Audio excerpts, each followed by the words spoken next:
Vous écoutez Europe 1, il est 8h17. Il a rendez-vous avec son patron Vladimir Poutine tout à l'heure à Versailles, mais en attendant, il est ici à Europe 1. C'est Alexandre Orlov, l'ambassadeur de Russie en France, qui est votre invité, Fabien Amias, pour l'interview politique. Bonjour Alexandre Orlov. Bonjour. Emmanuel Macron confie au JDD que Vladimir Poutine est un homme de rapport de force et que ça ne le dérange pas. Il faut s'attendre de la tension tout à l'heure à Versailles ? Non, je pense pas du tout. Il faut s'attendre plutôt à de se rire. Vous savez, je crois que... Vous êtes un optimiste ? Ah oui, toujours. Non, mais je crois qu'on a une journée très très importante, particulière, puisque c'est la première fois que les deux présidents vont se rencontrer. Et je crois beaucoup de choses pour l'avenir vont dépendre, comme toujours dans la vie, de la première rencontre. Lorsque Emmanuel Macron a été élu il y a quelques semaines, dans son communiqué de félicitations, Vladimir Poutine l'a exhorté à surmonter la méfiance mutuelle entre nos deux pays. Alors, lors de sa visite en 1717, Pierre le Grand était resté plusieurs semaines à Paris. Là, ce sera quelques petites heures pour Poutine. Ce sera suffisant pour surmonter cette méfiance ? Je crois que ça serait... oui, ça peut être suffisant. Ça peut être suffisant. Vous pensez que là, en une après-midi, peut-être que les choses peuvent se régler ? Bien sûr que pas tout. Mais je crois que commencer à dissiper cette méfiance qui s'est accumulée ces dernières années, c'est très important. Et je crois en quelques heures, on peut déjà faire un petit bout du chemin. On va revenir sur les raisons qui ont notamment contribué à nourrir cette méfiance. Mais cette réception tout à l'heure, on en parlait avec Catherine Pégard à 7h45 à Versailles pour l'inauguration de l'exposition consacrée à Pierre le Grand. Ça tranche avec les relations froides que Vladimir Poutine entretenait avec François Hollande. Il avait même annulé une de ses visites qui était prévue au mois d'octobre. Écoutez, c'est vrai qu'à la fin du mandat du président Hollande, leurs relations se tournaient à être un peu froides, mais elles ont commencé avec une volonté d'avoir aussi une bonne relation personnelle. Je me souviens que j'étais présent à leur toute première rencontre, c'était 2012, quand le président Hollande est entré dans sa fonction. Président Poutine est venu spécialement à Paris pour le rencontrer. Un peu comme aujourd'hui avec Macron, puisque pour nous, la France, c'est notre partenaire vraiment historique et majeur. Mais c'est vrai que depuis quelques années, ça se sent moins. Les relations entre la France et la Russie sont, et c'est notoire, assez exécrables. Un peu, pas exécrables, mais un peu, disons, décevantes, je dirais, comme ça, puisque je crois que cette froideur, il ne vient pas de nos relations bilatérales. Elle est importée en quelque sorte de crises extérieures, comme la Syrie, comme l'Ukraine, beaucoup d'autres choses, hélas. On va parler de ces crises, évidemment, mais pour encore un mot sur la visite de Pierre le Grand en 1717, qui donc nourrit la visite du président Poutine aujourd'hui. Saint-Simon, qui avait chroniqué cette visite, avait noté la passion extrême du tsar de s'unir avec la France. Est-ce que Vladimir Poutine a cette passion de s'unir avec la France ? Moi, je pense. Puisque je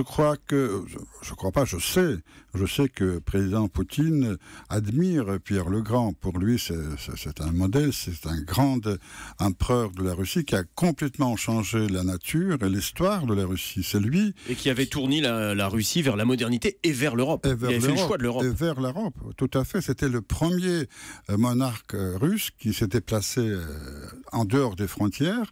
Et il a commencé à construire cette grande Europe de l'Atlantique à l'Ural 250 ans avant le général de Gaulle. Alors on va voir ce que donneront les entretiens avec Emmanuel Macron et Vladimir Poutine cet après-midi, mais c'est vrai qu'il y a quelques augures qui ne sont pas forcément positifs. Par exemple, pendant la campagne, Emmanuel Macron avait parlé de la fascination délétère pour la Russie de certains candidats. Il parlait notamment de François Fillon et de Marine Le Pen. Il a eu des mots très durs pour votre pays.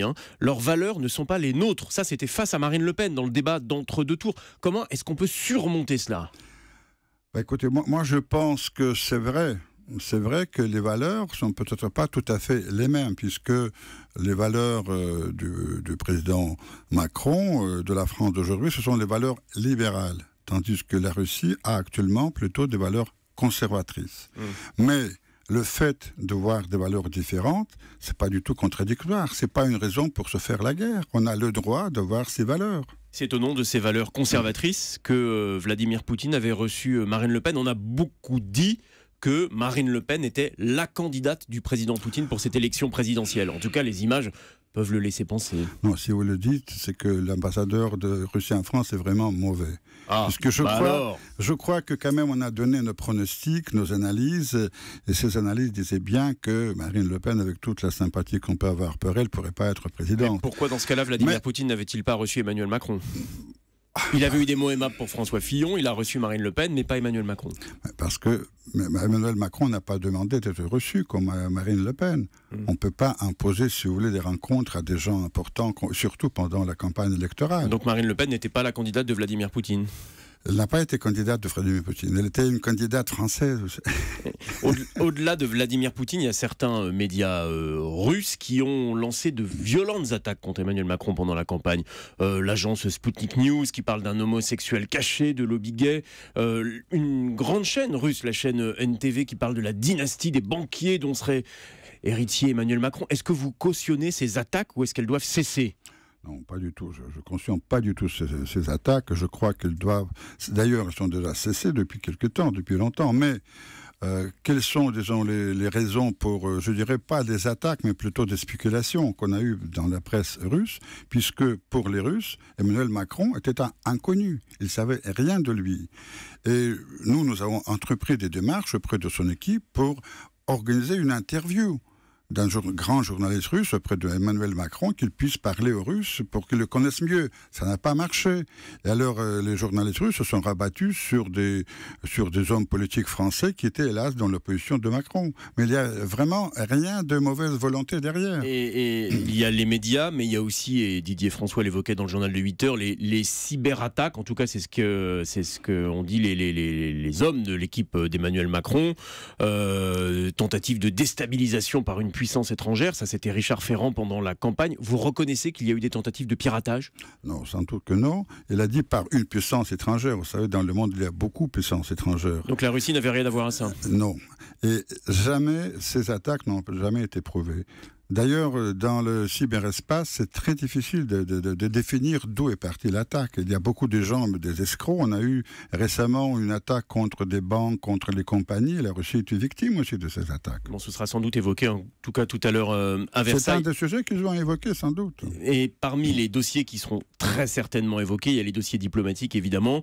Le G7, ce week-end, a réaffirmé le maintien de l'embargo sur la Russie en rétorsion à l'intervention en Ukraine. Vladimir Poutine souhaite-t-il la tenue d'un sommet à ce sujet ? Sûrement pas, non. C'est ce qu'a réclamé Angela Merkel récemment sous un format Normandie, c'est-à-dire la Russie, l'Ukraine, la France et l'Allemagne. Il n'en veut pas.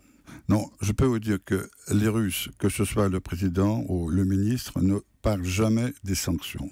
Les sanctions ont été introduites d'une façon unilatérale par les pays de l'Union européenne. C'est à eux à décider leur lever. C'est pas quelque chose que nous allons négocier. On sent déjà le ton qui pourrait se durcir entre Vladimir Poutine et Emmanuel Macron.